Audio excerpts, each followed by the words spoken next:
Que se cache-t-il derrière l'entrée scolaire d'un jeune Asperger? On en parle de l'autre côté.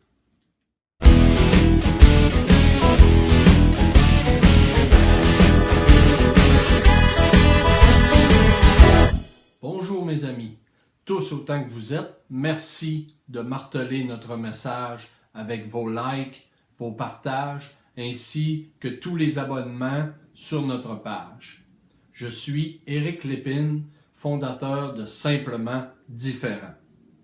Ma mission, partager notre vécu, nos expériences, nos bons coups, nos mauvais coups, pour aider les Asperger eux-mêmes, leurs parents et pour tous ceux qui êtes là pour comprendre qu'est-ce que c'est que le syndrome d'Asperger.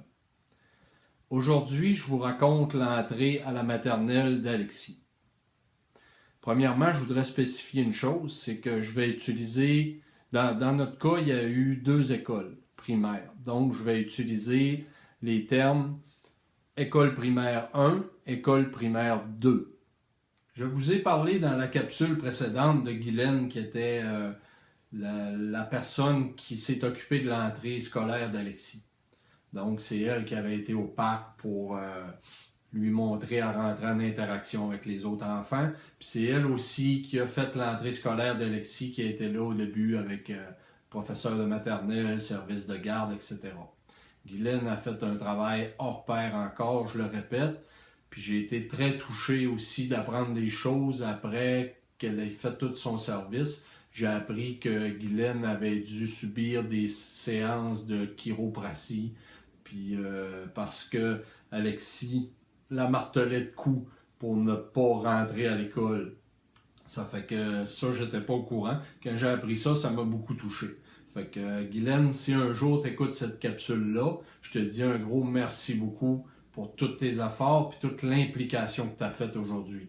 Et je sais aujourd'hui que Guylaine n'est plus seulement une intervenante, elle est rendue en charge d'un département au complet de tout ça.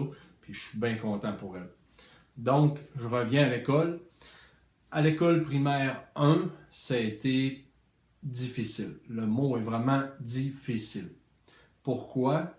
Parce qu'il y a eu des belles choses qui sont arrivées, mais il y a eu des mauvaises choses aussi. Je vais vous faire part de ça un peu. J'ai des souvenirs assez vagues de tout ça, parce que ça relève de déjà plusieurs années. Je me rappelle entre autres d'une affaire qui était intéressante, c'est que il y avait une espèce de toutou à l'école qui s'appelait Dragonimo. Dragonimo, je me souviens pas de la procédure, comment est-ce que l'élève faisait pour gagner le Dragonimo, mais celui qui réussissait à gagner ça, ben, il était un peu le chef du groupe de la classe pour la semaine suivante. Donc, on imagine bien qu'Alexis a gagné cet honneur-là quelques fois. Puis des fois, je me suis demandé si c'était pas truqué un peu. Anyway. Alexis avait un grand attachement à Dragonimo. Un jour, j'étais arrivé à l'école, puis les personnes m'ont montré un dessin qu'Alexis avait fait de Dragonimo. Puis eux voulaient l'afficher dans l'école, puis ils avaient dit non, ce dessin-là, c'est pour mon papa. Puis ça m'avait grandement touché parce que je vous mettrai en annexe, j'ai une photo à la fin que je pourrais mettre de Alexis, que ma mère avait fait faire le dessin d'Alexis de Dragonimo sur un chandail, puis Alexis pose fièrement avec ça. Ça, c'est un bon souvenir que je me rappelle. Puis aussi, en première année, Alexis avait appris à lire tout seul. Ça m'a toujours marqué un peu. Mais comment ça s'était passé? C'est que le soir, j'arrivais à la maison, puis moi, j'avais fait un retour à l'école. Puis le soir, j'arrivais, j'étais fatigué, puis il fallait que je travaille le soir aussi. Puis quand j'arrivais pour coucher les enfants, mais je les amenais dans mon lit, puis je leur racontais une histoire. Puis Alexis écoutait ça, puis ensuite, avec Anne-Marie aussi, qui était plus petite, j'allais les coucher, puis ils pouvaient s'endormir comme ça par la suite.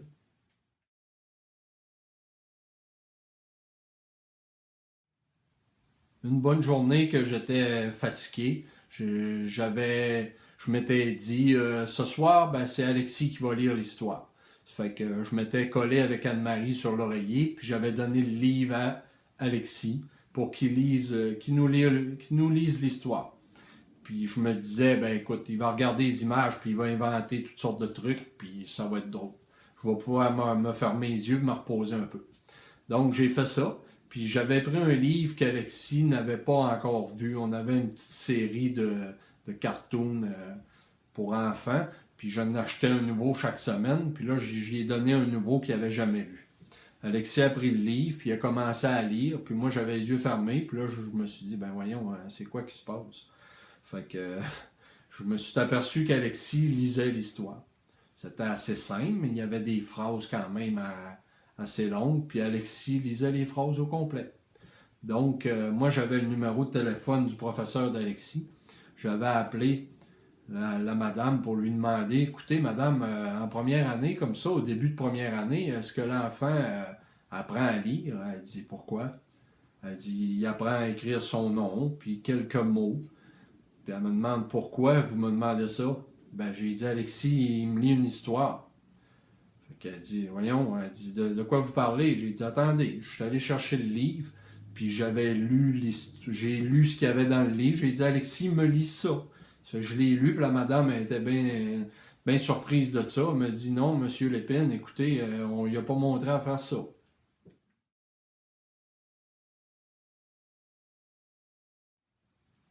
C'est quand même spécial pour un papa de découvrir que son fils a appris à lire tout seul. C'est sûr qu'un Asperger fait beaucoup d'associations de lettres et d'images, puis la mémoire photographique, puis tout ça. Ça rentrait en ligne de compte, mais n'empêche qu'Alexis a appris à lire tout seul. Ça, c'est des beaux souvenirs. Des moins bons souvenirs de l'école 1 que j'ai en tête, ben c'est... un jour, j'étais arrivé pour aller chercher Alexis à la garderie au service de garde, puis j'avais rencontré son professeur. C'était la dame que j'ai parlé tantôt, mais c'était la première fois que je la rencontrais. Puis elle avait vu que j'étais allé chercher Alexis, j'avais mis son manteau. Puis la dame m'avait dit, Monsieur, est-ce que vous êtes Monsieur Lépine? J'ai dit oui. Vous êtes le papa d'Alexis? Oui. Puis elle m'avait répondu, moi, Monsieur Lépine, là, votre fils, là... Puis je m'étais approché de la madame, j'ai dit, écoutez, madame, Alexis, c'est pas un monstre, là, qu'est-ce qui se passe?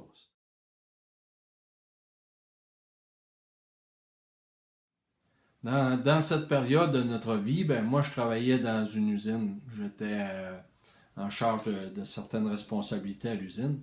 Puis à chaque 2, 3 jours, je recevais un appel de l'école qui me disait, Monsieur Lépine, pouvez-vous venir vous occuper de votre fils? Votre fils est en crise, puis on ne sait pas quoi faire. Puis là, je devais partir puis parcourir plusieurs kilomètres pour aller réconforter Alexis.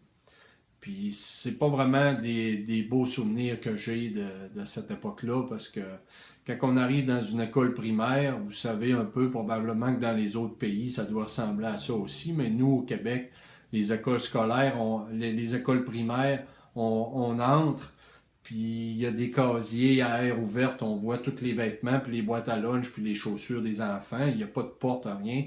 Puis moi, je cherchais Alexis, puis Alexis était accroupi dans le fond de son casier à lui, comme ça, puis il bougeait pas.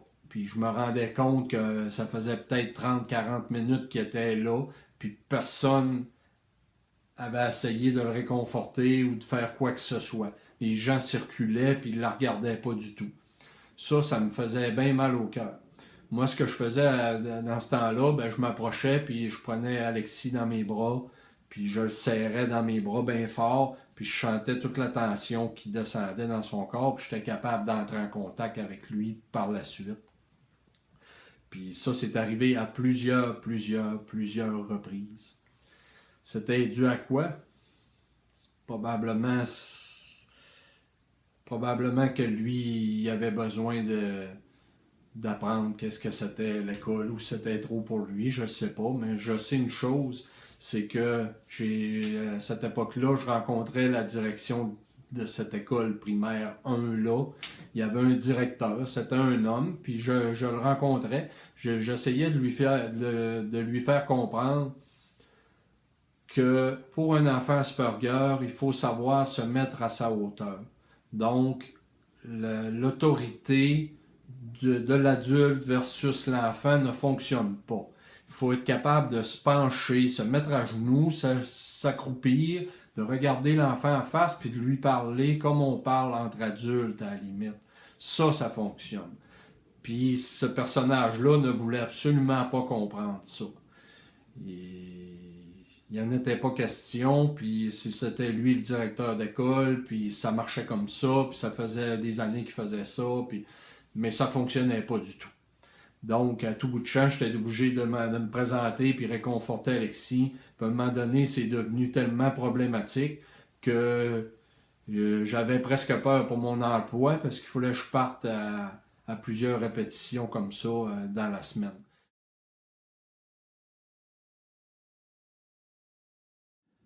Vous savez, j'ai compris quelque chose à travers tout cet épisode de École numéro 1. Là. J'ai appris que souvent, la différence, les gens ne veulent pas comprendre ça. Il y en a qui veulent absolument pas comprendre. Pour eux, tout le monde est pareil, puis il faut que ça fonctionne pareil. Souvent, dans notre système scolaire québécois, c'est ça qui se passe. On met des enfants dans des classes, puis il y a des enfants qui ont des besoins particuliers, puis on les fait fondre dans la masse. Heureusement, il y a d'autres gens ailleurs qui sont plus ouverts de cœur, d'esprit.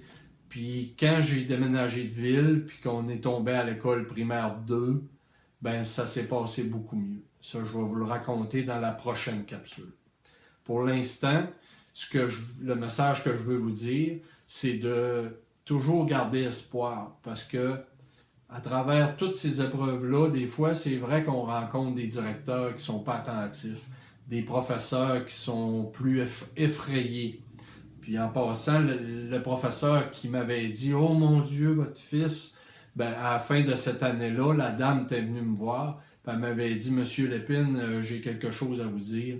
Je pars à la retraite cette année, puis dans toutes mes années d'enseignement, il n'y a aucun enfant qui m'a appris autant que votre fils. » Fait que vous voyez que la différence qui était là au départ, qui effrayait cette dame-là, mais quand même, malgré toutes les embûches qu'on a vécues, à la fin de l'année, elle s'est rendue compte qu'Alexis était une personne exceptionnelle, puis elle m'en a fait part. Ce que je veux dire aussi, n'ayez pas peur de faire valoir vos points. C'est pas parce que les gens veulent adopter une attitude X ou des procédures à suivre, puis vous vous rendez compte que ça n'a pas de bon sens.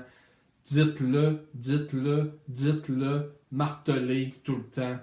Lâchez pas prise là-dessus.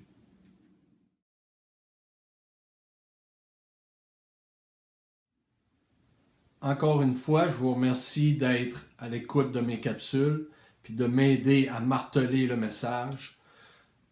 Je vous invite pour ma prochaine capsule la semaine prochaine sur l'entrée à l'école d'Alexis, à l'école primaire 2. Je vais vous raconter dans cette capsule comment ça s'est passé, puis toute l'implication des gens qu'il y a eu alentour. En attendant, je vous dis encore merci. Je vous aime beaucoup. Bonne journée.